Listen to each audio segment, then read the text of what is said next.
On the banks of the Nile, where the sun's dance weaves eternity over the waters, ancient Egypt was born. It was not just a civilization, but a living idea, a fragrance inhabiting the air, a voice whispered among the stars. It wasn't content to be a lifeline for the desert. It crafted from its silt an ancient line carrying humanity's banner to an era yet to understand civilization.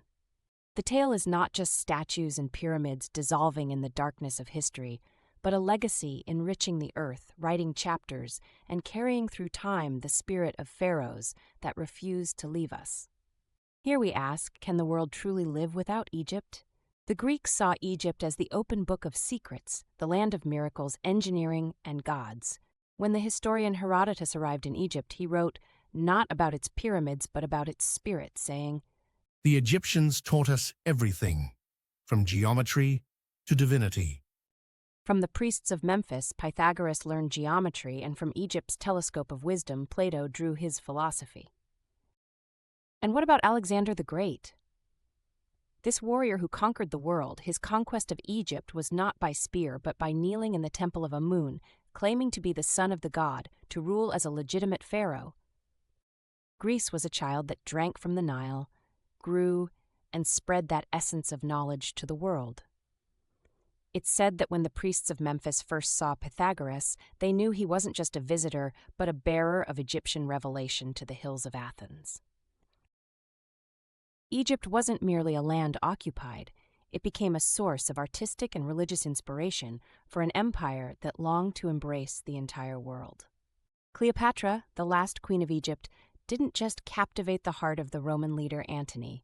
She transformed Rome into an exhibition of Egyptian art. The Caesars were not merely fascinated.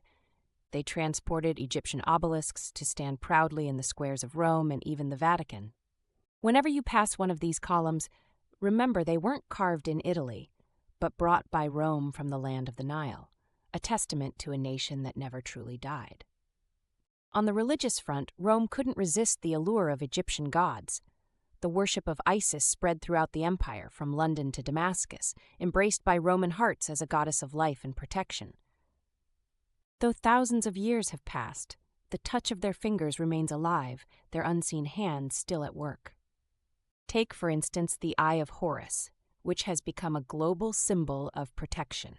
It's now part of modern designs, used in jewelry and even in Hollywood films that tell mysterious tales of Egyptian civilization.